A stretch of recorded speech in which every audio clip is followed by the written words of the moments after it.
Nongeye kubaha ikaze kuri channel yanjye, murakoze kuba mwarakoze subscribe, murakoze gukurikira ibiganiro n'iki kiganiro. Uyu munsi rero mbafitiye umutumirwa ugiye kutubwira ukuntu yageze hano ndetse n'ubuzima bwe. Murabizi mwe mumaze igihe munkurikira, mba hano muri Canada amaze imyaka 27, ariko twese tuba twaraciye mu nzira zitandukanye, tuba twaragize ibitekerezo bitandukanye kugira ngo tugere hano.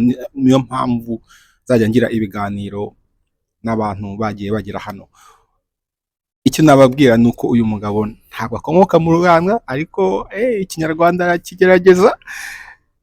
Tudatinze rero twagiye.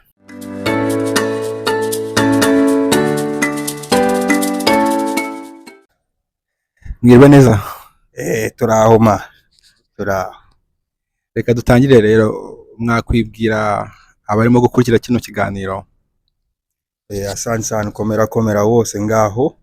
Je nitwa Billy Israel Roland Yengetereze. Mba muri Zambia, ndamupapa, mfise umugore n'umwana. Yego. Twisanga hano nabashale nyene. Gerageza gusunika no gusunika canke gutwara abantu iwacu imbere nyene. Muri Zambia.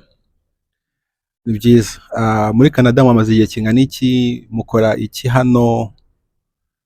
Mwahera naho ngaho mukatubwira. Okay. Naje hano muri Canada muri 2006. Sinzi imyaka irenzeho. Muharura mugabo je nkora akazi ko gutera ibiti hariya mu ishamba. 2006 ni 2006 niba nibese. Ubwo mumaze imyaka hafi 19 hano. Niba turi mu kwezi kwa mbere 18 na. Ubwo muri Canada njye nageze muri 97 ndahasaziye. Ubwo ngira ngo mubwira abakurikiye kino kiganiro n'inzira mwaciyemo kugira ngo mugere hano. Byari bigoye? Ni hehe mwahereye musaba visa yo kuza hano? Mbese mu buryo burambuye mushushanyirize n'ukuri mwagize igitekerezo cyo kuvuga tuti ngiye kuza muri Canada. Kuki mwahisemo kuza hano ntimuhitemo kujya ahandi? Haba hari muri US naho barahakunda, ndabizi mukunde kujya muri Amerika. Ahoho niyo ubuzima bwanje bwoba buri unique nesetenwe, kuko je nari ngira umwana nashitse hano nkaca ngira imyaka ni 17 aho nashikiye nyene. Nagiye ntangara numva abantu bavuga ivy'amaviza n'ibikikoje, abavyeyi nibo babigize, nta na kimwe nigeze ngira. Numvise gusa uno munsi mugira uko amafoto medicale. Okay, turagenda muri Canada uyu munsi, no nta na kimwe naciyemo sha. Ubwo biravuga ko mwazanya n'abavyeyi banyu? Twaje n'abavyeyi nyene. Mama wanje yari yaje hano muri 2002 2002. And then je nari na mukuru wanje twari na papa muri ntuze yaciye afata akazi muri Botswana, twaciye tuva hariya tuza hano. So mugeze hano rero muri Canada, ubwo mwasubije abavyeyi nibo birukanse mu bintu byose. Mwagize Imana, ngiye biza narayisabiye n'iki ngirukankamo. Mugeze hano rero muri Canada, ubwo mwari muri mu teenager. Mwatubwira ikintu mukigera hano? Buri muntu wese ugeze hano subiye inyuma, mwana ntubwira n'umujyi mwagiyemo mbere. Ni hano muri Vancouver? Turi hano muri Vancouver kuko Canada murayizi ni nini. Nkanjye ngo hano nkigera hano bwa mbere nagiye muri Manitoba. So ngiye kubaza ibintu bibiri. Ni hehe mwageze bwa mbere? Hari mu kwezi? Kuko biratandukanye. Tuvuge niba ngiye nageze hano hatangiye ubukonje mu kwezi kwa 11. Niki kintu cya mbere cyabatunguye mukurikije aho mwari muri Zambia, muri Afrika naho mwabaye? Tigeze muri Amerika, ngeze muri Canada. Niki cya mbere cyabatunguye? Ubwo nyine mwumvishije donc ni ryari mwageze hano, niki cyabatunguye mukigera hano? Okay. Chiza kwanza bwa mbere nka kujya nari navuze, mama wanje yari yashitse hano kwanza muri 2002 nyene. Yashikiye muri Vancouver kwanza. I think yabaye nka 6 months. Acari mukiri Winnipeg muri Manitoba. So twebwe aho twashikiye muri Manitoba nyene. Icyantangaje ubwa mbere twashitse hano muri April, ivyo bita ngo spring. Mugabo tukiva nko mu indege yari yaciye nko muri etazi, nari nambaye jean coat, nibwira ngo oh hariya inge kwanza nje hariya ngende ku mashops, ko je ntago nabonye snow yatanguye kuyonga, imbeho yankubise wana niyo naciye ruva ngo arabe ibintu birakomeye, hari imbeho ikomeye, naho snow itabonekaga niyo ucumva imbeho y'ibarafu. No muri Winnipeg wana ntago byari byoroshe, harakonje. Sinzi nari natekereje ko muza kuvuga imbeho buri muntu wese ugeze hano n'abakanadiye biga babivuga the weather, imbeho hano ariko mu kwezi kwa kane nyageze mu kwezi kwa 11, ariko ndabyumva muri Winnipeg ntago ari hano muri Vancouver. So ubuzima bwanyu muri Canada bwatangiriye muri Winnipeg. Noneho rero muri Winnipeg kugera muri Vancouver ni mudushushanyiriza iyo nzira, hari ahandi mwahise mujya mbere ko mugera hano cyangwa se mwahise mwimukira hano? Je famille yanje yose iracari muri Winnipeg, barahakunda. Niho bumva neza cyane, ni community y'abantu biwacu ni nini cyane hariya. So I think kujya abazungu bavuga ngo they feel right at home. Ngaho je ndi umuntu akunda ikiyaga n'imbeho y'u Winnipeg, nibajije sinzi ikintu ikingumiza hano je ndagiye. Naciye muri 2013 nagiye nza hano ndondeye ishuri naje nko kwiga vy'imiziki, mugabo nari nzi ko je ndimutse hano ngiye kuba muri Canada, nza kwibera hagufi y'ikiyaga. Muri Vancouver hari sunshine kujya nyene, at least the most we can get nuko nyene. So nico cyatumye je nza hano. Mugabo ubwo je ndatinya imbeho kubija. Imbeho ntago twumva abiweskari. Aho ngaho turi kumwe nanjye, niyo mpamvu nahunze aho nabaga hariya muri Halifax, Nova Scotia, ariko muri Winnipeg naho ndahazi, narahabaye. Njye ndi umuntu watembereye muri Canada, navuga cyane nabaye muri Winnipeg. Muri Winnipeg which area?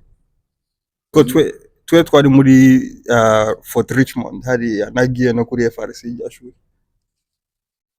Mugabo ngera muri Winnipeg ubukonje bwari bwinshi, nahise mpava namaze ibyumweru 2. Nago wareze n'amasizo nago urubuvete. Nahise mpunga ni ni byiza. So ubwo muve muri Winnipeg, ubwo mwahise muza hano? Yego twasheje naciyenza hano, naje jenyene, abavyeyi bose barasigaye hariya. Akujya aho navuye Winnipeg nkaza hano harenze nk'imyaka 5 ntasubiye Winnipeg no gusuhuza uri wese. Papa yarakunda kuntumira telefone ambwira ngo hey Winnipeg wacu muyiki kudasanga gusubira. Gabo nuko nyene ya Winnipeg ande hari umunsi mukuru ntiyo niyumvira kujayo mara, kuko imbeho yari yani atari ndahiti. Ubwo murabyumva bifuza kuza hano haba imbeho bitewe na mutora ko ubundi turi muri Vancouver kuva ntago hakonja nko muri Winnipeg. Nyine mwahitamo. Ubwo mwavuze byinshi mu byo mwifuzaga gukora, ariko ndumva ntago mwarabikoze ibintu by'umuziki cyangwa mwahise mujya mu bintu, mwavuze ko mutema ibiti, ubwo mwatubwira aho ngaho? Kujya iby'imiziki wikwirikira kujya nyene, mugabo umuntu ashoboye kubaho nyene no kujya n'ibindi bintu. Akazi k'ibiti n'akazi je nakunda cyane, kujya nyene ninjiremo cyane mu biti. Okay. So akazi k'ibiti dukorera mu ishamba, hari n'amabeya n'ibiki vyose, mugabo amahera n'amahera meza, ukora gusa nk'imyaka 4 canke 3 kwezi, ukaba wakoze inoti, ushatse ukaca witemberera ukava mu gihugu. Bose dukorana n'abazungu benshi, usanga bamaze gukora akazi bigendera muri Mexico canke muri Thailand. Hariya kubaho samahera menshi cyane, wifitiye amadolari bwana ni safi, urabona. Aravuga nkaho byoroshye. Oya ntago byoroshye, ntago nigeze njya gutema ibiti, ariko ikintu ngira ngo tubwire mu buryo burambuye, ufata umwanya kugira ngo abakuriye ikiganiro. Hari n'undi munyarwanda w'umwinfluencer uzwi cyane, nawe ukora ibyo ngibyo ukora, hera kuko Canada ni nini. Watubwira iryo samba, watubwira ukuntu wabonye iyo mirimo yo gutema imiti, kuko hari ababikora bahereye muri Quebec, twege turi hano. Donc tushushanyirize. Yego amahera ni amahera, mugabo ikirundi nanjye ndagerageza.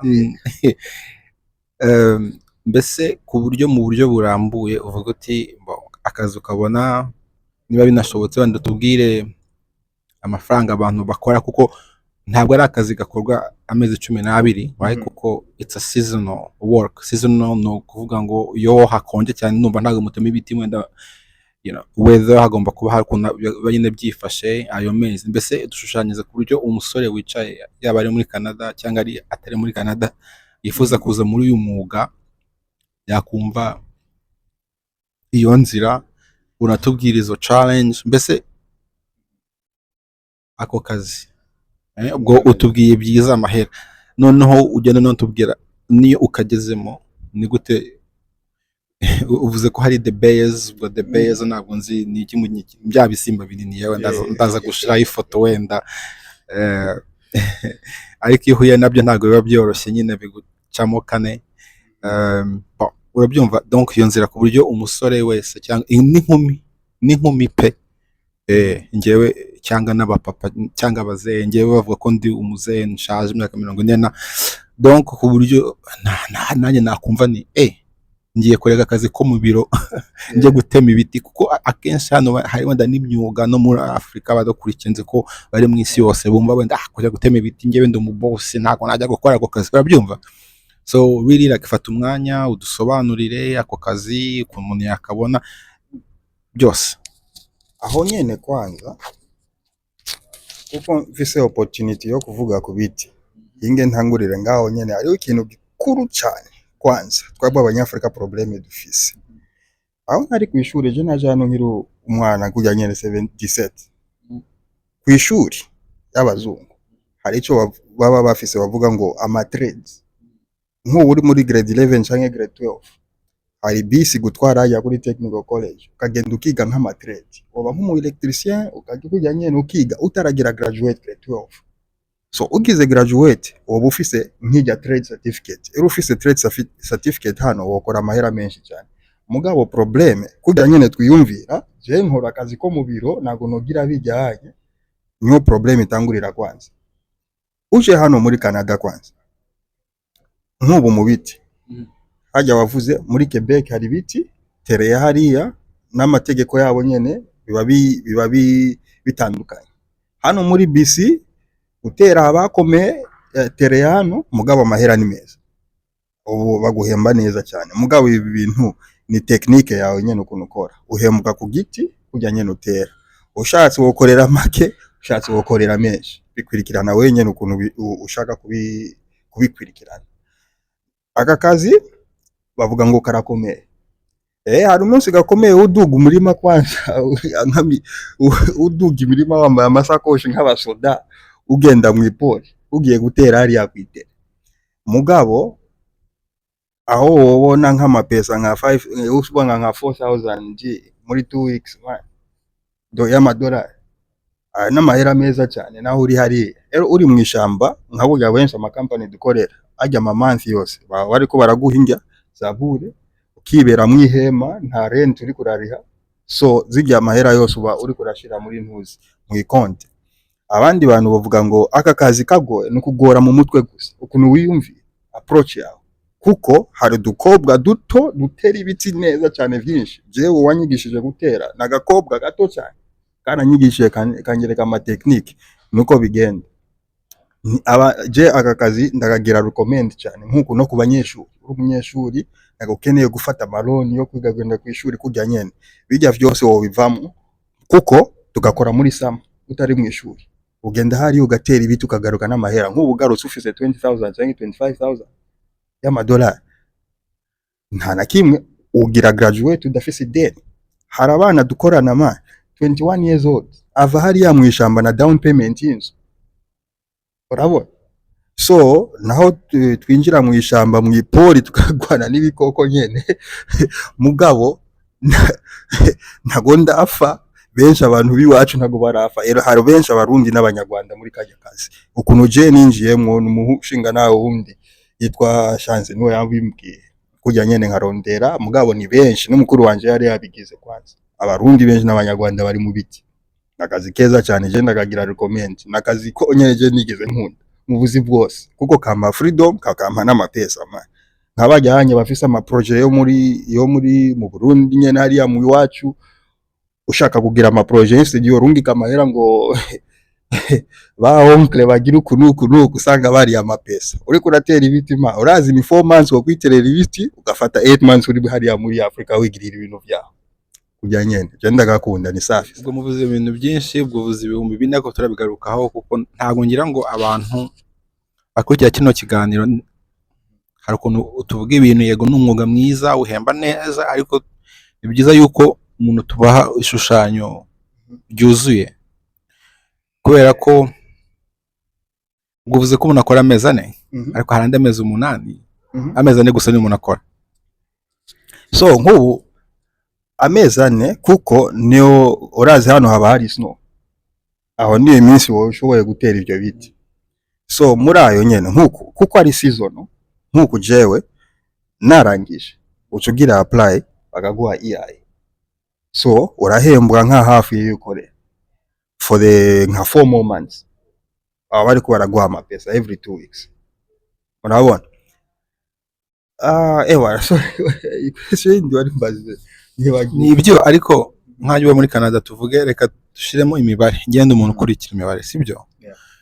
So ndabyumva kuko season no kuvuga ngo amezi ane andi hakaba hari employment insurance, ibyo dushaka kuvuga EI no kuvuga na amafaranga baguha hano mu bantu bari seasonal. Hari the government work, hari amafaranga aha abantu batarimo guhenga, batari mu kazi gakorwa buri gihe, insurance. Ariko hari nayo ntago ari amafaranga y'ubuntu, ntimubyumve gutyo, kuko ni amafaranga tuba twarashizemo mu mushahara wacu tuba twarahembwe.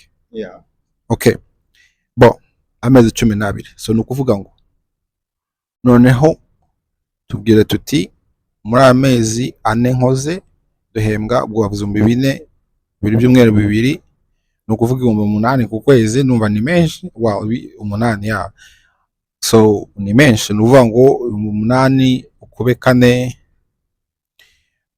nayo ndumva ari menshi abantu bakora amafaranga. So niba ukoreye 32,000 mu mezi ane, nibibarange niba nibeshye, ariko hari andi mezi 8 ugomba kubaho, kandi ikindi muri iyo 32 ndumva ugomba no gutanga imisoro. So buretse, so no bese ntuvuga ibyawe, ndumva it's personal, ariko duhe like an average, tuvuge tuti nuzakora mu myaka, uko nibyo bihumbi bingahe 32 ngiye ndimo gutekereza na amafaranga. Hari ukuntu ndatubara na amezi ane, ariko wenda EI ntago sinzi ko yaguha yose, ndumva hari nuza percentage, nuvuga uti muri ayo uzakora ibihumbi wenda the highest, ariko ntago ari wose bagera kuri ayo ngayo. Noneho mu mwaka nayo EI wenda ugeze wenda mu 55 kugira ngo tube twumva, ndagira ngo duhe ishushanyo ryuzuye kugira ngo umuntu ko natwe dukora mu kazi gasanzwe, niba wenda ari mu 60 ku mwaka, turi muri office. Ikintu numva nuko hano kiza nuko hari freedom, ukora ayo mezi ane, andi mezi ukaba bakora ibindi, ari kujya gutembera isi, gusura muri Afrika. Ariko rega tugarukaho kuko najye no bintu by'ibiti birimo amafaranga, ariko ntago tugira ngo abantu tubahe icyo cyizere kirenze uko ibintu byifashe. Noneho tubwire, reka duhere aho ngaho, urabyumva? Ni ngombwa cyane, byanshimisha kugira ngo najye mbyumve. Aho ntaco kwanza iyo question mbajije is very important. And another thing, itwereka mentality nk'ubu y'ubwoba tuba dufise. For example, ukoreye nka $2,000 a month mu kwezi kumwe, uba wakoreye 24,000 net. Muri make byo arimo kutubwira hano kugira ngo mubyumve neza dukoresheje imibare muri nyandiko iri inyuma yanjye. Ni ukuvuga ngo iyo uteye ibiti nk'amezi ane uhembwa umushahara w'ibihumbi 8, abasha kugera kuri ayo ngayo. Urabona ko mu mezi ane ugukoreye 32. Hano ibintu twita EI, numva mu Kinyarwanda n'indishyi zagutunga utarimo gukora, abari muri seasonal work baguhemba wenda 55%, 55%, ubwo ukoreye wenda nk'ibihumbi 2,400 ku kwezi.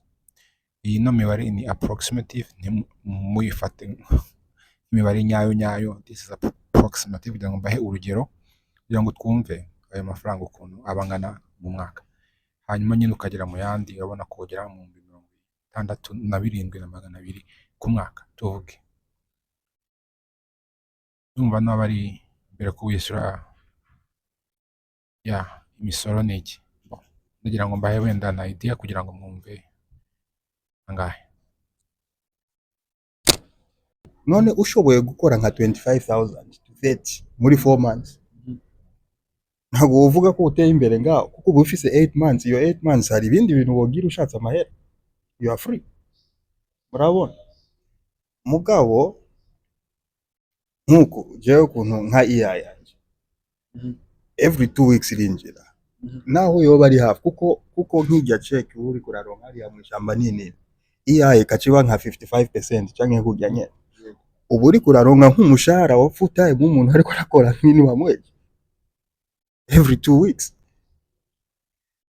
Ntimugire ubwoba, utu tuzi twa hano kenshi kuboneka nkaho ibintu biri komplika, mugabo ubirebye neza usanga ko ntabwo bikomeye. Nk'ayo mahera ndiko ndavuga, utera ibiti bimeze nkaho uri self employed, urabona baguhemba ku giti, uteye vyinshi ukora amahera menshi, utera vyinshi ni technique.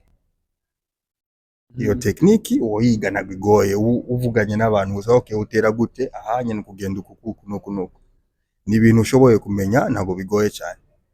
Nico gituma ndabigira recommend. Ero aka kazi nakazi katagoye kwinjiramo, kuko hari abantu binanira bumva ntabwo bashaka kuba mu ishamba bakabivamo. Nk'ubu nyene je nzasubira, uwambwiye ko tuzasubira nyene ambwiye iyo buza abantu bashaka mubabwire nabo bazi. Ni byiza, ikindi kintu ngira ngo dusubireho nyine ya murabyumva nyine ntagomba kugira ubwoba, nibyo nkuko nkora mvuga ntabwo tuba dufite amakuru yuzuye, ariko nanone umwuga wose ujyamo ugomba kuza ufite ubwo bushake bwo kugira ngo ubukore neza, kuko iyo bikunanye ntabwo ubona ayo mahera.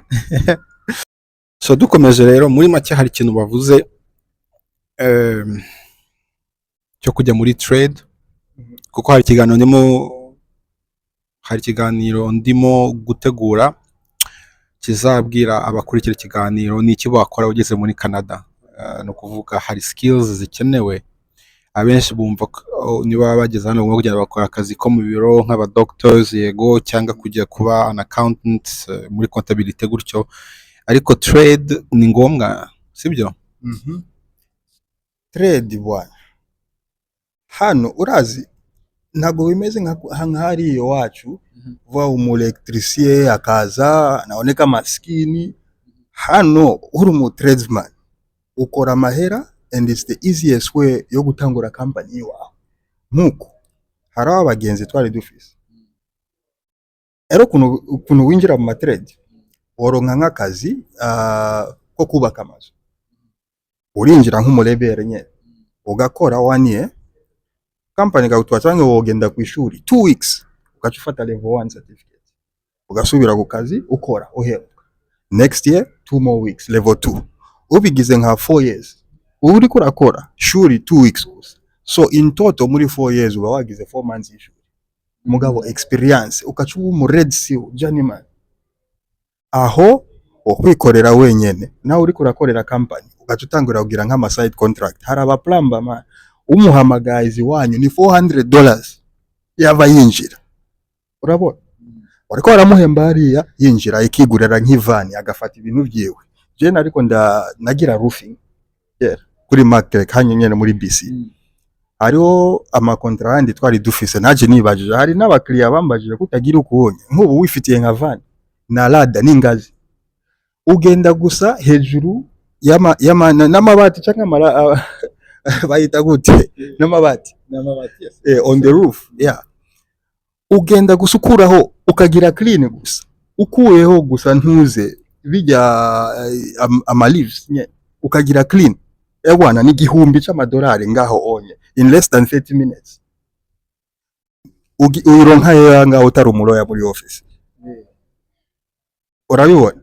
So nkuko nyene, so usanga abantu nyene mwe muraba ngo abanyamerika ama Ford F150 n'ibiki n'abanyera ama trades nibo bayafise benshi ubona n'amapine manini nyene hano bana hano si muri Afrika hano ibintu biroro hari ibintu bifise ukuntu bigenda hari amahera ushoboye guhemba umuntu to a certain point rero ntago bibaho ngo harenze imyaka 3 umuntu ntarabona salary yawe abiwe sky hano ibintu bigenda ku murongo nico ciza ama trade bwana iyo bari note uri kurarondera urayibona hano rero hano ntago bibaho ngo uje mba mu biro shani bambona ukuntu mboneka nk'umushinga hano ntago bibaho man bose bifitiye inoti baruzi ukuntu baba bayironka ushatse winjira ngaho ushatse hariho n'ama program nk'ubunye guverinoma ifise program encouraging abantu kwinjira mu matrade baraguhana ntuze barakurihira nyene bakaguha n'intuze ama program yose nico nkundira abantu bahano barareba abantu biwawo n'ukuntu baba batwara imbere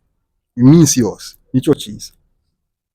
So niba ntibese iryo jambo trade no mu Kinyarwanda ariko nk'imyuga umuntu yakora byaba ari nko kubaka byaba ari plumbing electricien gutyo n'ibindi. Noneho rero ubwo tugenda dusoza kino kiganiro ni byiza ko twagiye tuganira kuri byinshi no kubwira abakurikira kino kiganiro urubyiruko ndetse mubishe kungana n'abakobwa baba barimo akangira ngo ndankosore ntavuze cyangwa wenda nabanda ntavuze neza mbere gutera ibiti nta gutema ibiti. Sawa noneho rero mu gusoza rero mbere ko tunasoza kuko ndatangiye mvuga ni uvuga Ikinyarwanda ariko ntabwo ari Ikinyarwanda ni Ikirundi gereje baraje difference irancika yeah gusoza ni in summary nico bivuga gusoza ni summary ko natwagira donc Ikirundi byanyibukije kera nkurira mu Rwanda twari dufite TV ndumva twari mu wa mbere cyangwa abambere bazanye TV ikabuta i Burundi ku buryo nanjye Kirundi naragikurikiraga neza narinzi Burundi bwacu je nawe uravuga ngo nta kwita abasokuru papa cyangwa sorango uko bigenda. So mu gusoza rero ubwo niba ngombwa uzagaruka tuganire ubwo ndagira ngo urebe muri kamera ugire abasore inkumi ndetse n'abapapa baba bari hano mu indi si bifuza kuza muri Canada kugira ngo ubwo bwoba baba bafite ibyo bitekerezo wenda bumva ko gukora umwuga wo gutera ibiti atari umwuga wenda wundi nyine mvuga ni nawugirira ishema wowe ndabibona ufitiye ishema ahubwo nangiye kugenda njye gutema ibiti ahubwo nanjye umpaye morale dusoze gutyo ugire urubyiruko ejo hazaza cyangwa se undi wese inama muri rusange. Ikintu gikuru hano ni information. Ikintu gikuru hano ni information kongere kuyirondera ku bantu bayifisema arabo guha advice bini hano uronde neza woshobora no wogenda no kuri Service Canada nuze website ukareba ama programme yose baba bafise ama programme yo gufasha mu nzira izari zo zose. Ico nico cyambere rondera information ushitse hano nico gikuru kuko woshobora kuvunika mu bintu udashoboye no kwinjiramo utazi ko hariho programme yo gufasha bashizeho utabizi aho ico nico usanga ngo abantu biwacu bari mu ma probleme menshi nkuko je ndaguha karorero nka probleme si probleme ikiza kujyanye no gukora utuzi winjiye mu mafactory ngaje ndazi no gutwara forklift narayitwara nkorera muri warehouse kujya nuko nyene uhembuku is okay urabaho ukagira ukuntu mugabo nka opportunity nta skill nimwe nkeneye kuba mfise as long as nshaka gusa kwinjira hariya naho woba ufise ideni ingana gute na gute ma winjiye mu biti iyo deni urayivamo period nta kindi si biti gusa hari n'abatema ibiti nka burya nyene wavuze hari abatema ibiti bagatera n'ibiti hariho n'amakampani ayandi batera ibiti bakagira na firefighting na brushing nyene byose so hano nukubuzi nk'ama opportunity nka burya nyene navuze ngo je naje hano niko ndagira muziki niga imiziki ngaha nyene kuri West Broadway. Naje hano muri library kwanza ndiko ndahaca nkaca ndabona bari bafise studio man ibintu vyose. Je namaze imyaka nkine ndiko ndagura ninshira amapesa yanje mu vyama studio ndiko ndagura ibintu ivyuma n'ivyuma vyose barabifise ngaha no kurusha vyose ivyo nari iyo banarinzi nari kubana nabaye hano nka 7 years before muri BC mugabo ntago narinzi opportunity yari iriho mugabo ntago narinzi. Last weekend bari bafise nka ntuze class yo kwiga ama programme free. Urabona ko guverinoma yo geragerageza mugabo nta information nari mfise amahera yanje yose yagiye mu mazi. Iyo banarinda bise ariko banafashe ijya opportunity iyo ako karorero ndaguhaye nico kintu kinini ushitse hano muri Canada information and hari abantu boyiguha via harama organization dedicated nka ufise muri Winnipeg ndazi ko nkari nka welcome place ushitse hariya bakago they give you a briefing. Haraho nabo abatavuga ikizungu bagutwara handi ukiga English as a second language. Hariho ama opportunity menshi mugabo ukeneye kuyamenya no kuyarondera nico kintu ciza. Ora murakoze, iyo ni inama nziza cyane. Nkunda kuvuga ngo information is power, knowledge is power, I should say. So murakoze, wenda tuzongera ubwo naho utaha. Asante sana.